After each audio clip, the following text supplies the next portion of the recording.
Bu videoda dikkatini nasıl kontrol altına alabileceğini keşfedeceksin. Şimdi bir kronometreyi aç ve dikkatinin dağıldığı ilk anı yakala. Çünkü birazdan bu yolculukta sana rehberlik edeceğim. Galileo Galilei, Rosalind Franklin ve Alan Turing, eğer bu insanların başarılarını yalnızca dahiyane zekaları olduğunu zannediyorsan büyük bir yanılgı içindesin. Alan Turing, 2. Dünya Savaşı'nı sona erdiren Enigma şifresini çözdü. Rosalind Franklin, DNA'nın yapısını çözmede açan X ışını fotoğraflarını çekti ve Galileo, teleskobu geliştirerek evrenin derinliklerine açılan ilk kapıyı araladı. Bu başarılar yalnızca bir günün ya da bir anın eseri elbette ki değildi. Hepsi yıllar süren yoğun bir odaklanmanın ve tükenmeyen bir azmin sonucuydu.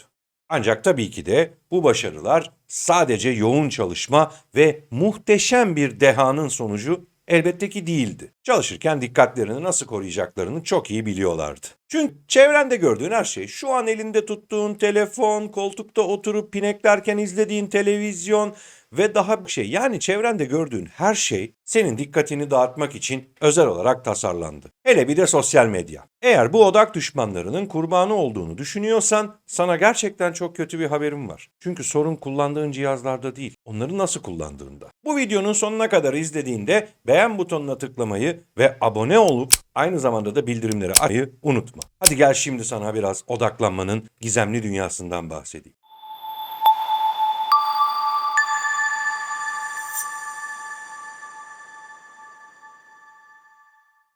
Odaklanmanın ne demek olduğunu bir düşün istersen. Kendini gerçekten odaklanmış hissettiğin anların var olduğunu çok iyi biliyorum. Ama bu anlarda bile zihnin farklı farklı düşüncelere kayıyor mu? Buna evet dediğini duyar gibiyim. Neden kayıyor? Çünkü odaklanmak doğuştan gelen özel bir yetenek değil. Geliştirilebilir bir beceri. Tıpkı fiziksel olarak kaslarını güçlendirmek için spor salonuna gidip çeşitli ağırlıklarla çalışmalar yaparak onların büyümesini sağlasan, odaklanma becerini de aynı şekilde üzerine gidip antrenmanlar yaparak güçlendirebilirsin. Şöyle düşün, tam bir şeye odaklanmışsın ya da çalışacaksın ya da bir konuyu okuyacaksın ya da bir kitap okuyacaksın. Elin telefona gidiyorsa ve sen de buna engel olmuyorsan pes ediyorsun demektir. Ama bu pes edişin farkında olup kontrolü yeniden eline almak, odaklanma kaslarını güçlendirmenin ilk adımı. Peki bunu nasıl başaracaksın? Buradaki en önemli ve belki de ilk adım şu. Senin odağını dağıtan şeylerin önce bir listesini yap. Ve onları bir tespit et bakalım. Senin odağını gerçekten neler bozuyor? Ve bu tespit ettiğin şeylerin içerisinde mesela eğer telefon varsa onu bir düşman olarak görmek yerine kullanabileceğin bir araç haline getirmeye çalış. Mesela bir işe başlayacaksın ya da bilgisayarını açtın, çalışmaya başlayacaksın.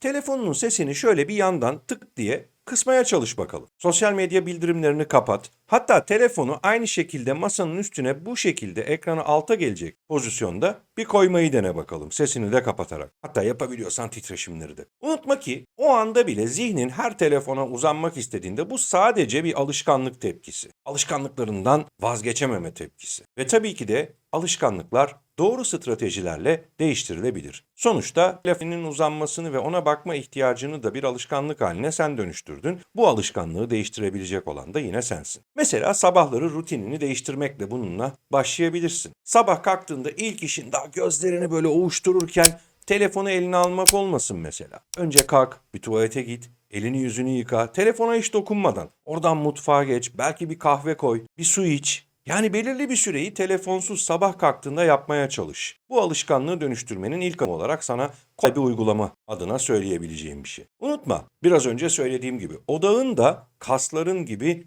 eğitilebilir. Ayrıca kendine meydan oku. Üstesinden gelebileceğin küçük küçük zorluklar yarat ve onların üstüne gitmeye başla. Her kendine meydan okuduğunda ve onu başardığında çok daha pozitif ve çok daha motive bir şekilde yeni bir meydan okumaya hazır olacaksın. Ve bir görevi bitirmeden sanki böyle bir bilgisayar oyunu gibi düşün ya bir gününü. Hani böyle işte bölüm geçmeli, işte 3 tanesini 5 tanesini bir araya getirmeli, patlatmalı oyunlar var ya, onlar gibi düşün. Bir görevi bir bölüm olarak düşün ve o görevi bitirmeden diğer bölüme geçemeyeceğini kendine kabul ettir. Ve böylelikle o meydan okumanın içerisinde her bölümü geçmeden bir sonraki bölüme geçemeyeceğin için önce o bölümü tamamlamak zorundasın. Unutma ki zihnin de zorlandığında büyür. Tıpkı kasların gibi. Hani spor salonunda kaslarını çalıştırırken zorlanırsın, terlersin. Bazen canın acır, kolların acır, ağrılar girer. Aynı şekilde zihnin de bu şekilde büyüyebilir. Mesela bak sana basit bir teknik vereyim. Bulunduğun ortamı kapkaranlık bir hale getir. Bunu İnsanın 7 katı yapısı gibi birçok farklı ezoterik filozofik bilgilerde de edinebilirsin. Bununla birlikte o mum ışığına gözlerini dikip o karanlık ortamda gözlerini kırpmadan bakmaya çalış. Belki ilk seferinde 15 saniye yapabileceksin ama kırptığın anda o gün kes. Ertesi gün yaptığın o 15 saniyenin belki bir 5 saniye daha üstüne çıkacaksın ve zaman içinde bir ay sonrasında ne kadar ilerlediğine sen bile şaşıracaksın. Böylelikle aynı zamanda hem odaklanma becerini geliştirirken hem de zihninin fizik beden üstündeki iradesini geri kazanmaya başlayabilirsin. Bu çok keyifli ve güzel bir ezoterik felsefik uygulamalardan bir tanesidir. Ama küçük adımlarla başla. Bir anda her şey çok hızlı değişmeyecek hayatında. Tıpkı çok hızlı bir şekilde bugününe gelmediğin gibi. O yüzden küçük hedefler koyup küçük adımlarla kendine küçük meydan okumalar yaratarak odaklanma becerini güçlendirebilirsin. Şimdi sana söyleyeceğim listedeki çalışmaları da yaparak odaklanma becerini güçlendirme yolculuğunda kendini bir adım daha ileri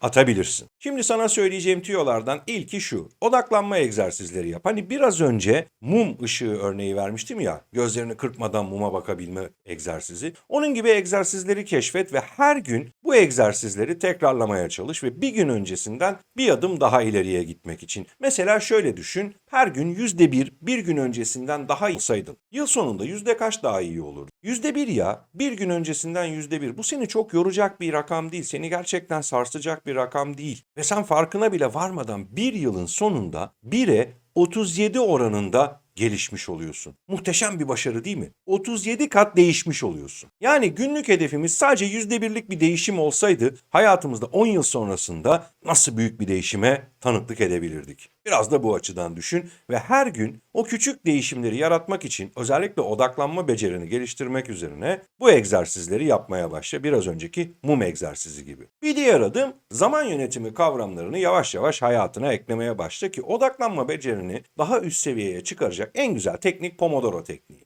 25 dakika çalış, 5 dakika ara ver. 25 dakika çalış, 5 dakika ara ver şeklinde bunu 6 tekrar yaptığın zaman yaklaşık olarak bir işle ilgili 2,5 saat odaklanarak çalışmış oluyorsun. Ama o 25 dakika içinde telefon dahil ya da herhangi bir uyarana izin vermemen gerekiyor. O 5 dakikada da her şeyi yapabilirsin. Ve böylelikle bu zaman yönetimi disiplinini de zihnine ekleyerek odaklanma becerini yine bir adım daha ileriye götürme fırsatını kendine tanımış olacaksın. Bir diğeri çevreni düzenle. Çalışma ortamını düzenle, yaşadığın yeri düzenle. Düzensizlik sana odaklanma becerini geliştirmek için en önemli engellerden bir tanesi olarak karşına çıkacaktır. Neden? Şimdi şöyle düşün, dağınık bir masaya oturdun, bilgisayarın var, telefonun var, her şey var ve aynı zamanda da masan dosyalarla bilmem nelerle çok dağınık. Bir yerden sonra gözün o dosyalara takılmaya başlayacak. O düzensizliğin içindeki yeniden düzenleme ihtiyacını hissettiğin için bir bakacaksın ki kendini masadaki şeylerle ilgilenirken bulmuşsun. O yüzden çalışmaya başlamadan önce mutlaka çevreni bir düzenle. Havayı bir temizle. Belki bir cam aç ya da cam açamıyorsan eğer hani akıllı binalarda vesairelerde çalışıyorsan o zaman klimanın yakınında şöyle birazcık nefesini tazeleyebilirsin. Taze hava üfleyen klimanın yakınında. Ve böylelikle kendini yeniden motive edebilecek ve odaklanma becerini güçlendirecek enerjiye ulaştırabilirsin. O yüzden de çevreni düzenleme kısmını lütfen atlama eğer odaklanma becerini gerçekten güçlendirmek istiyorsan. Zihinsel diyet yap mesela. Zihin orucu yap. Kötü düşünceleri zihinden göndermek için ve seni gerçekten etkileyen o sosyal medyadaki kaydırma hareketlerini bir süreliğine mesela yapma. Bir gün içinde yaklaşık 4 saat ya da 5 saat, bak bir günün tamamı demiyorum, hiç sosyal medyayı açmayacağım ya da kaydırmayacağım aşağıya doğru de ve o zihin egzersizlerini, zihin oruçlarını kendine yavaş yavaş adapte etmeye başla. Böylelikle zihnini kontrol altına alırken aynı zamanda odağını dağıtan o odak düşmanlarından da uzaklaşmaya başlarsın. Biraz önce de söylediğim gibi mikro hedefler belirli. Makro hedefler senin uzak vadeli hedeflerin olacak ama mikro hedefler aynı zamanda başardıkça seni motive edecek, kendini ödüllendireceğin küçük mihenk taşları halinde senin yanında, senin en büyük destekçin olacak. Ve aynı zamanda nefes egzersizleri yapabilirsin. İnternette birçok videoda nefes egzersizleri var ve o nefes egzersizlerini yaparak zihnini rahatlatabilirsin. Ya da ne bileyim işte bir motivasyon çalışmalarına katılabilirsin ya da kendin evde zihnini boşaltmak için motivasyon çalışmaları yapabilirsin, meditasyon çalışmaları yapabilirsin. Ve evet, Son olarak akışta kalmayı da yavaş yavaş deneyimlemen gerekiyor. Hatta şuraya bıraktığım Wu Wei'yi eylemsizliğin getirdiği başarı noktasında peşini bırakmanın ne demek olduğunu görmek istiyorsan eğer bu videomu da senin için daha önceden hazırlamış olduğum bu videomu da izleyebilirsin. Ve akışta kalarak kendini negatif düşüncelerden, zihnini de ve aynı zamanda düşüncelerini de koruyabilirsin. Böylelikle akışın senin için çalıştığı noktalarda ondan daha iyi faydalanmak için ve berrak bir zihinle daha güçlü bir odaklanma becerisine sahip olmak için bu yeteneğini de odaklanma ile birlikte geliştirmen gerekiyor. Bazen ne yaparsan yap, bir şeylerin peşini bırakman gerekir. Bazen ne yaparsan yap, bir şeylerin arkasından koşturmaman gerekir. Ve peşini bırakıp arkasından koşturmayı bıraktığın anda onların sana nasıl geldiğini görmeye başlarsın. O yüzden de bu becerinde senin odaklanma yeteneğini güçlendirecek önemli destekçilerden bir tanesi. Ve değerli dostum, videonun sonuna geldiğimiz şu anlarda unutma, başarı da bir alışkanlık meselesi ve tekrar edilebilme becerisi aynı zamanda. Yani bir kerelik bir başarı gerçekten başarı mıdır, tesadüf müdür? O yüzden de başarıyı tekrar edebilmek istiyorsan bu videoda söylediğim şeylerle odaklanma becerini daha yukarı seviyeye taşıyabilirsin ve zannetmiyorum ki bunlar senin gerçekten yapamayacağın Kaf Dağı'nın ardındaki hedefler olsun. Yani sadece günde %1 değişimi bile kendine çok mu göreceksin? Ya da ne bileyim çalışmaya başlamadan önce masanı toparlamayı kendine çok mu göreceksin? Yani sen dağınık ve kirli bir masada çalışmaya mı layıksın? Kendine bunu mu görüyorsun? Ya da sürekli bir ezik aptal gibi sosyal medyada saatlerini geçirip sürekli kaydıran ve en sonunda da beyni pekmeze dönmüş, o jöle kıvamındaki düşünceleri bulanıklaşmış insanlardan mı olmak istiyorsun? Buna sen karar vereceksin. Çünkü sonuçta hayat senin, karar senin. Ama bu videoyu izledikten sonra artık bir kere biliyorsun. Bisiklete binmek gibi bir şey düşün. Bir kere öğrendin mi bir daha bilmemezlik yapamazsın. Şimdi ya odağını güçlendirmek ve hedeflerine giden yolculukta daha güçlü bir odakla, daha güçlü bir dikkatle onlara sarılmak için bir karar verirsin ya da mevcut hayatına devam edersin. Şimdi kronometreni kontrol et ve dikkatinin dağıldığı ilk anı bu videonun yorumlarında hemen şu aşağıda bizimle paylaş bakalım. Ve yeni videolarımda görüşmek üzere. Bugünden itibaren daha güçlü bir odak ve daha güçlü bir zihinle hedeflerinde gerçekten başarılı olmak için adım at.